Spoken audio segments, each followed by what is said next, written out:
Assalamu alaikum warahmatullahi wabarakatuh. Hope by the grace of Almighty Allah that you all are fine. As all of you know that we are in touch with the chapter that is fundamental rights, and we have already discussed what do you mean by right, why are fundamental rights essential, and what are the main characteristics of fundamental rights, and we have already discussed the major types of rights. Got it, Shabash? So here, inshallah, I am going to discuss few fundamental rights. Got it, Shabash? So, जो fundamental rights हैं, already I told you that this includes in part 3rd of Indian Constitution. Remember, fundamental rights deal with part 3rd of Indian Constitution that has been termed as the Magna Carta. Remember, part 3rd, you can say chapter 3rd of Indian Constitution को कहा गया है क्या?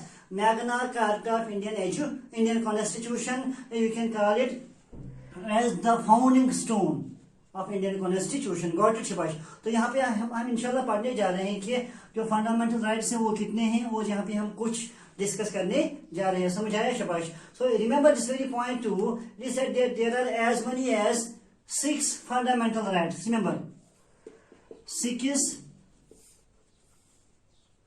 fundamental rights. Note it down.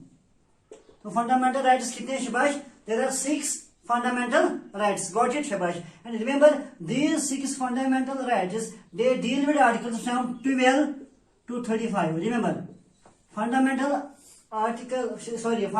rights are figuring from article 12 to article 35. समझ आया, shabash? And inshallah we will discuss one by one that which article deals with which fundamental right. तो हम इंशाल्लाह अच्छे से पढ़ने जा रहे हैं कि कौन सा आर्टिकल किस फंडामेंटल राइट से डील कर रहा है. गॉट इट, शाबाश?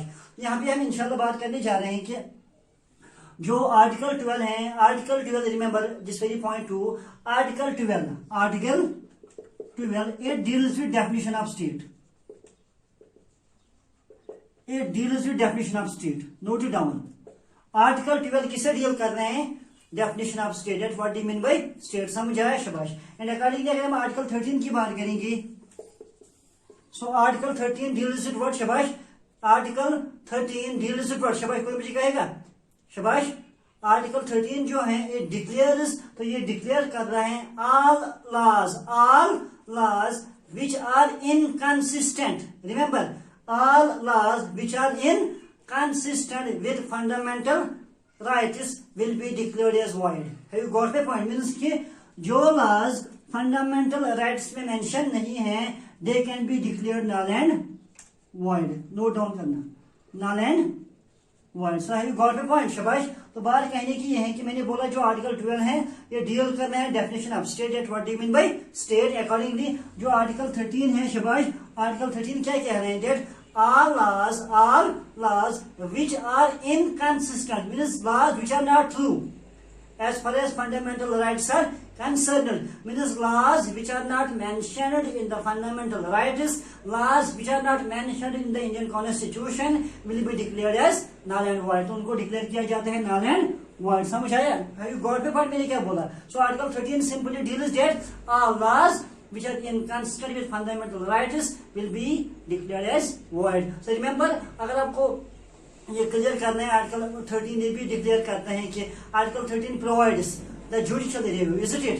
Article 13 provides for the judicial review of the legislation in India. Note it down. Article, shabash, 13 provides for the judicial review of all the legislations in India. है you got your point? तो शाबाश, जो article 13 है ये हमें क्या देते हैं? Judicial review. So what do you mean by judicial review? तो जुडिशियल रिव्यू क्या है, शाबाश? Judicial review is actually a sort of power. Remember, judicial review जो है it's a power that is conferred on the supreme court and high court. Note it down. जो judicial review है ये एक power दिया जाता है सुप्रीम कोर्ट और हाई कोर्ट को. किस supreme court of India to declare a law unconstitutional. Note it down. To declare a law unconstitutional. So what I mean to say here, जो आर्टिकल 13 है, शाबाश, what it says that all laws which are inconsistent with fundamental rights can be declared null and void. Then I said to you that Article 13 provides for the judicial review of all the legislations in India. तो जो है judicial review का माने क्या है? Judicial review means शाबाश, it is sort of power, समझ है? It is the power that is conferred on the High Court and Supreme Court of India to declare a law unconstitutional if it is, remember, if it is inconsistent with any of the provisions of Part 3 of the Indian Constitution. मेरी बात समझ आई शाबाश? तो अगर लगेगा कि जो ये कोई कानून है, जो कोई कानून बना गए हैं, अगर लगे कि that it is not matching with the fundamental rights, it is not matching with the laws of the fundamental rights, then Article 13 says that that very law can be declared null and void. मेरी बात समझ आई? So note it down. Actually मैं आपको ऐसे understand करने जा रहा हूँ क्योंकि पहली बार जो क्लास 6 और 7 थी वो पहली बार फंडामेंटल राइट्स पढ़ने जा रहे हैं, तो उनको अच्छी तरह से पता होनी चाहिए कि जो फंडामेंटल राइट्स हैं, दिया 6 नंबर कितने फंडामेंटल राइट्स हैं? पहले 7 थे, तो राइट प्रॉपर्टी को फिर क्या किया गया, मतलब ये सस्पेंड किया गया, तो उसको सस्पेंड कैसे किया गया वो भी हम इंशाल्लाह पढ़ने जा रहे हैं। तो यहाँ पे मेरी बात कहने की है कि आज 6 फंडामेंटल राइट्स हैं, note down, figuring in article 12 to 35 in part 3 of Indian constitution, जिसको कहा जाता है शाबाश मैग्ना कार्टा, या जिसको कहा गया है founding stone of Indian constitution. अब तक समझ आया? यानी चाहती हूँ कि जो आर्टिकल 12 है ये डील कर रहे हैं definition of state. So what do you mean by state? That is a different topic. We can't discuss it here. Then there is Article 13. So Article 13 हमें कहते हैं कि laws वो भी कानून which are inconsistent, which are not true with fundamental rights, which are not matching with fundamental rights can be declared void. Can be declared void. तो फिर मैंने आपको क्या बोला है कि जो Article 13 है, it provides for the judicial review of all the legislations in India. India में जो भी कानून बनाए जाते हैं, so Article 13 provides the judicial review. It provides for the judicial review. So judicial review is a power that is conferred on whom? On the Supreme Court and on the High Court of India to declare any law as unconstitutional. Remember, means any law that is not based as per the laws of the Constitution, any law that is not matching with the fundamental rights, that is not matching with Part 3 of Indian Constitution, can be declared null and void as far as Article 13 is concerned. So this is Article 12 and Article 13. Accordingly, तो जो पहला fundamental right है, note it down. The very first fundamental right जो हम इंशाल्लाह पढ़ने जा रहे हैं, that is right to equality.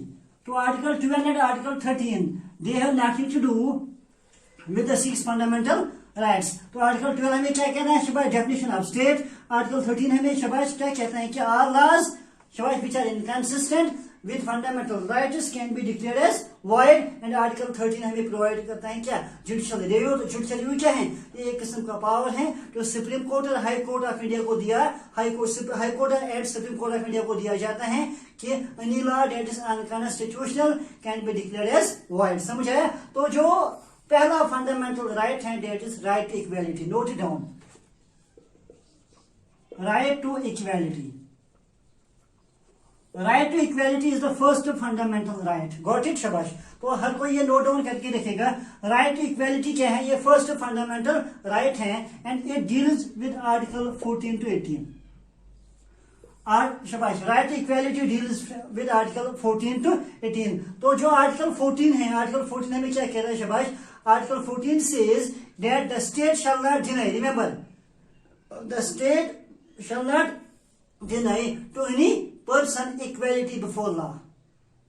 Remember, the state shall not deny any person equality before law, या you can say in easy words, equal protection of the law within the territory of India. तो जो भी India में रहते हैं, any person who lives within the territory of India, any person who lives within the land of India, शाबाश.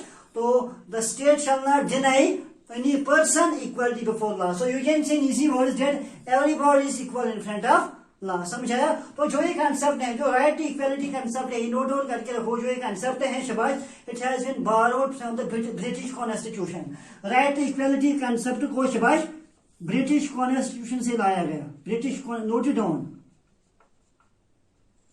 So right to equality concept has been borrowed from the British Constitution. अब तक समझ आया? So इसका माने क्या है? That जो स्टेट है they cannot deny any person equality before law or equal protection of law within the territory of India. तो जो भी इंडिया में रहता है शबाश, तो everybody is equal in the eyes of law. समझ आए? तो ये पहला राइट है, that is right to equality. तो ये डील आर्टिकल 14 में डील करता है किससे? राइट टू इक्वालिटी से। तो इस कंसेप्ट को कहां से लाया गया है? ब्रिटिश कॉन्स्टिट्यूशन से। तो आपको ये बात पता होनी चाहिए कि इंडियन कॉन्स्टिट्यूशन को कहते हैं बैग ऑफ बोरोइंग्स। इसको हम बोलते हैं क्या? Bag of borrowings. So that's why set कि जो राइट टू इक्वालिटी कंसेप्ट है शबाश, इसको लाया गया है शबाश ब्रिटिश कॉन्स्टिट्यूशन। समझ आया? रिमेंबर जो इक्वालिटी बिफोर लॉ है, इक्वालिटी बिफोर लॉ है, remember it's a negative concept, note it down. Equality before law जो है शबाश, इक्वालिटी बिफोर लॉ ये क्या है? It's a negative concept, negative concept, note it down. So equality before law is a negative concept. Means it means इसका मतलब that any person, yeah, you can say in simple words that no man is above law, isn't it? And every person, whether his whatever will be his social status, what my point, is subject to the jurisdiction of the courts. Note it down. So जब हम बात करते हैं ना क्या equality before law, so it means any person, whatever his status is, no man is above law. Have you got equality before law? Means that no man is above law. Every person, whatever will be his status, he is subject to the jurisdiction of the court. समझ आया? तो जो ये rule of equality है, date is different concept, वो हम यहाँ पे पढ़ने नहीं जा रहे हैं, और उसको कहाँ से लाया गया है, डेट इज सेकेंडरी। तो यहाँ पे आपको ये बात पता होनी चाहिए, जो राइट इक्वालिटी कंसेप्ट है, it has been borrowed from the British constitution. समझ आया शबाश? Accordingly then there is article 15। Article 15 में किससे डील करता है, ये भी आपको पता होनी चाहिए। डेट शबाश जो आर्टिकल 15 ऑफ द कॉन्स्टिट्यूशन है, ये हमें कहते हैं कि that should not be any kind of discrimination on the basis of caste, color, creed, religion. समझा? तो शबाश, no one should be discriminated on the basis of caste, no one should be discriminated on the basis of color. Got my point? So this is article 15. So article 15 किससे deal करता है शबाश? So article 15 no discrimination, no discrimination on the basis of caste, no discrimination on the basis of color, no discrimination on the basis of religion and all that. Got it? So shabai, we should not make any kind of discrimination on these grounds. समझ आया? तो this is article 15, and inshallah in the next lecture I will be touching article 16. So the same topic continues, that is right to equality. Thanks.